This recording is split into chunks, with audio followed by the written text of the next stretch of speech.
Hello दोस्तों, नमस्कार, जय हिंद। स्वागत करता हूं आपका एक बार फिर से आपके अपने यूट्यूब चैनल पे, आपके अपने क्लासेस में, पिंगाक्स क्लासेस के इस लाइव सेशन में।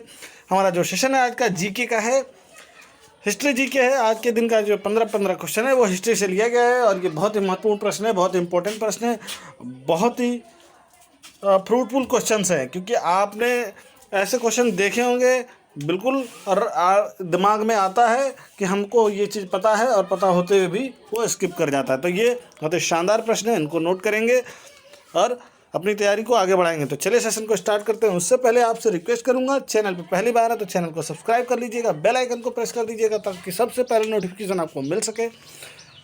और आपसे निवेदन करूंगा, आप किसी एक फौजी भाई को शेयर जरूर कीजिएगा।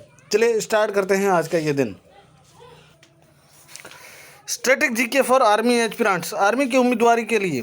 देखिए पहला प्रश्न आपकी स्क्रीन पे, बहुत ही शानदार प्रश्न। हड़प्पा की सभ्यता के बारे में सबने पढ़ा होगा 6th में 7th में, तो उसी से ये रिलेटेड क्वेश्चन है। हड़प्पा सभ्यता की खोज किसने की थी? कमेंट बॉक्स में फटाफट आंसर कर दीजिए। मुझे लगता है कि लगभग लोगों को आंसर पता होगा। तो चलिए प्रश्न नंबर 1 का मैं ऑप्शन पढ़ देता हूँ। Option A Dayaram Sahni, B Rakhaldas Banerjee, C MS वत्स और डी अन्य। तो सही आंसर हो जाएगा आपका, जिन लोगों ने भी मार्क किया होगा, ऑप्शन ए बिल्कुल करेक्ट है, दयाराम साहनी। हड़प्पा संस्कृति की खोज किसने की थी? दयाराम साहनी जी ने की थी। चलिए प्रश्न नंबर 2 देखते हैं। वह शासक जिसने एक सच्चे जैन मुनि की तरह उपवास के द्वारा शरीर त्याग दिया कौन था?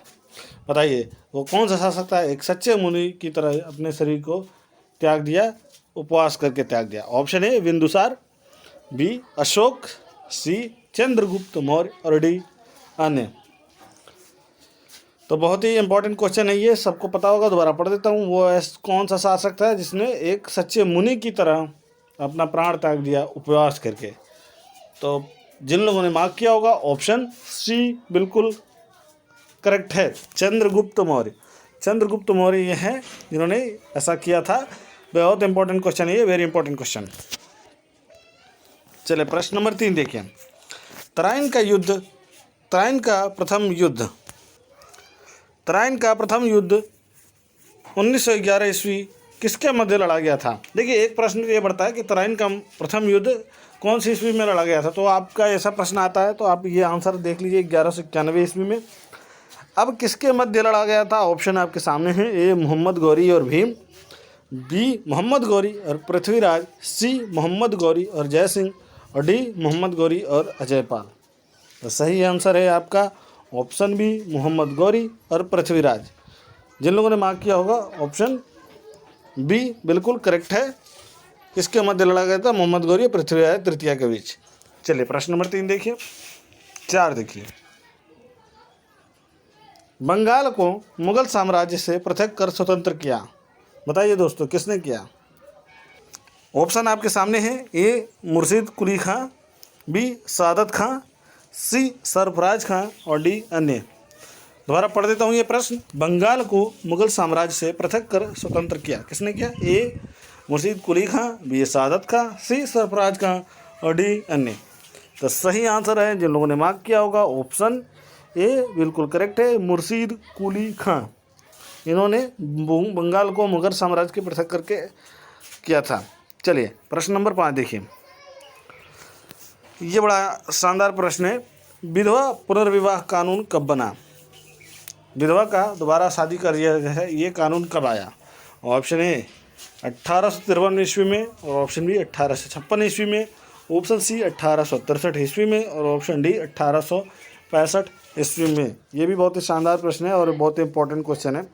तो जिन लोगों ने भी मार्क किया होगा, ऑप्शन बी बिल्कुल करेक्ट है।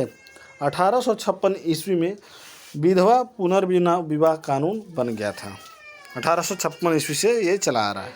प्रश्न नंबर 6 देखिए। अंग्रेजों ने फूट डालो और शासन करो की नीति कब अपनाई? बताइए दोस्तों कब अपनाई? ऑप्शन आपके सामने है। ए 1877 ईस्वी में, या उसके बाद 1853 ईस्वी के बाद, 1858 ईस्वी के बाद और 1799 ईस्वी के बाद। तो बताना चाहूँगा जिन लोगों ने मार्क किया होगा, ऑप्शन सी बिल्कुल करेक्ट है। 1858 से 1858 ईस्वी में ये अंग्रेजों ने एक नीति अपनाई थी कि फूट डालो और राज करो, शासन करो। ये इस नीति को बोला गया था, फूट डालो और शासन करो। गांव में कहावतें चलती हैं हमारे यहाँ, फूट डालें और राज करें। तो वो वही है, बिल्कुल अंग्रेजों ने जो किया था वही है चीज़। अंग्रेजों ने फूट डालो और शासन करो की नीति अपनाई थी 1858 में। चलिए प्रश्न नंबर 7 देखेंगे। इंग्लैंड में गृह युद्ध कितने वर्षों तक चला था? ये बहुत इंपॉर्टेंट क्वेश्चन है। ए 4 वर्ष, बी 7 वर्ष, सी 2 वर्ष और डी 10 वर्ष। बताइए दोस्तों कितने वर्ष चला था इंग्लैंड में गृह युद्ध, कितने वर्ष चला था? तो जिन लोगों ने मार्क किया होगा ऑप्शन बी बिल्कुल करेक्ट है, 7 वर्षों तक चला था। 7 वर्षों तक चली थी इंग्लैंड में गृह युद्ध। ऑप्शन बी बिल्कुल करेक्ट है। दोस्तों निवेदन करूंगा, चैनल पे पहली बार है तो सब्सक्राइब कर लीजिएगा। और आपको मैंने टारगेट दिया था 1+ का, तो 1+ फौजी भाई के पास शेयर जरूर कीजिएगा। चलिए प्रश्न नंबर 8 देखते हैं। आर्य भारत में कहाँ से आए थे? आर्य भारत में कहाँ से आए थे? ऑप्शन देखिए, ए पश्चिम एशिया से, बी पूर्व एशिया से, सी केंद्रीय एशिया से और डी दक्षिण एशिया से। तो सही आंसर है, जिन लोगों ने मार्क किया होगा ऑप्शन सी बिल्कुल करेक्ट है, केंद्रीय एशिया यानी कि सेंट्रल एशिया से आए थे आर्य भारत में। इसमें सेंट्रल एशिया हम बोल सकते हैं और केंद्रीय एशिया। चले प्रश्न नंबर 9। किस अवधि में रामायण एवं महाभारत की रचना हुई थी? ए सिंधु घाटी अवधि में, बी द्रविड़ अवधि में, सी वैदिक अवधि में और डी आर्य अवधि में। सही आंसर है ऑप्शन डी आर्य अवधि में। जिन लोगों ने मार्क किया होगा बिल्कुल करेक्ट है, आर्य अवधि में। किस अवधि में रामायण और महाभारत की रचना हुई थी? तो आर्य अवधि में ही महाभारत और रामायण की रचना हुई थी। प्रश्न नंबर 10। गुप्त समाज की स्थापना किसने की थी? बताइए दोस्तों, गुप्त समाज की स्थापना किसने की थी?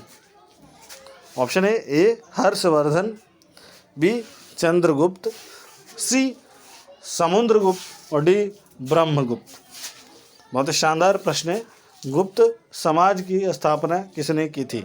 तो बताना चाहूँगा जिन लोगों ने मार्क किया होगा ऑप्शन बी बिल्कुल करेक्ट है, चंद्रगुप्त। चंद्रगुप्त ने क्या था? गुप्त समाज की स्थापना। चलिए अगले प्रश्न की तरफ बढ़ते हैं। प्रश्न नंबर 11 ये रहा आपकी स्क्रीन पे। पानीपत की दूसरी लड़ाई किनके बीच हुई थी? बताइए किनके बीच हुई? इंपॉर्टेंट ये प्रश्न है, शानदार ये प्रश्न है। ऑप्शन में पढ़ देता हूँ। ए बैगम खान और हेमू, बी अकबर और मिर्ज़ा हकीम, सी अकबर और बैगम खान और डी अकबर और राणा प्रताप। तो सही आंसर है ऑप्शन ए बैगम खां और हेमू। जिन लोगों ने मार्क किया होगा ऑप्शन ए बिल्कुल करेक्ट है, बैगम खां और हेमू के बीच पानीपत की दूसरी लड़ाई हुई थी। चलिए प्रश्न नंबर 12 देखते हैं। 12 नंबर का प्रश्न आपकी स्क्रीन पे ये रहा। मोहम्मद गौरी कहाँ का शासक था? मोहम्मद गौरी बताइए कहाँ से था? Option A Afghanistan, B Iraq, C Persia और डी तुर्की। तो सही आंसर है आपका ऑप्शन ए अफगानिस्तान। मोहम्मद गौरी अफगानिस्तान का शासक था। चलिए प्रश्न नंबर 13 देखिए। मस्तानी किस शासक की प्रेयसी थी? मुझे लगता है सबको ये आंसर पता होगा, क्योंकि हाल ही में रणवीर सिंह और दीपिका पादुकोण फिल्म निर्मित ये फिल्म आपने देखी होगी, बाजीराव मस्तानी। तो ऑप्शन आपको पता चल ही गया होगा। चलिए मैं फिर भी पढ़ देता हूँ। ए बाजीराव पेशवा, बी नाना साहब, सी शाहू महाराज और डी शेरशाह। तो सही आंसर है बाजीराव पेशवा। बाजीराव पेशवा की प्रेयसी थी। चले बाजीराव पेशवा। प्रश्न नंबर 14 देखिए। बिहार प्रदेश को किस मुस्लिम शासक ने सर्वप्रथम जीता था? दोबारा पढ़ देता हूँ। बिहार प्रदेश को किस मुस्लिम शासक ने सर्वप्रथम जीता था? ए बाबर, बी खिलजी, सी तुगलक और डी चंगेज खां। तो सही आंसर है आपका ऑप्शन बी खिलजी। जिन लोगों ने मार्क किया होगा ऑप्शन बी बिल्कुल करेक्ट है। बिहार प्रदेश को किस मुस्लिम शासक ने सर्वप्रथम जीता था? तो खिलजी ने जीता था। प्रश्न नंबर 15, आज के दिन का आखिरी प्रश्न। मुगल काल में सर्वप्रथम किस शहर में अंग्रेजों ने अपने कारखाने स्थापित किए? बहुत ही इंपॉर्टेंट क्वेश्चन है ये, फिर से पढ़ देता हूँ। मुगल काल में सर्वप्रथम किस शहर में अंग्रेजों ने अपने कारखाने स्थापित किए? तो मुगल काल के ऑप्शन है आपके ए मद्रास, बी कलकत्ता, सी मुंबई, डी सूरत। देखिए, मुगल काल में सर्वप्रथम किस शहर में अंग्रेजों ने कारखाने स्थापित किए? तो सूरत में। इसीलिए सूरत गुजरात जो है कारखाने जो हैं वहाँ बहुत ज़्यादा हो गए। आज भी गुजरात में फैक्ट्रियाँ बहुत हैं, इसीलिए इसका सही आंसर है आपका ऑप्शन डी सूरत। जिन लोगों ने मार्क किया होगा ऑप्शन डी बिल्कुल करेक्ट है। इसी के साथ आज का ये सेशन समाप्त होता है। मैं मिलूंगा आपसे एक नए वीडियो में कल के दिन। तब तक के लिए धन्यवाद। जय हिंद, शुभ दिन। लाइक करते रहिए, कमेंट करते रहिए, शेयर करते रहिए। जितना ज़्यादा आप शेयर करेंगे उतना हमारा हौसला बढ़ता रहेगा। तो एक बार फिर से जय हिंद, जय भारत।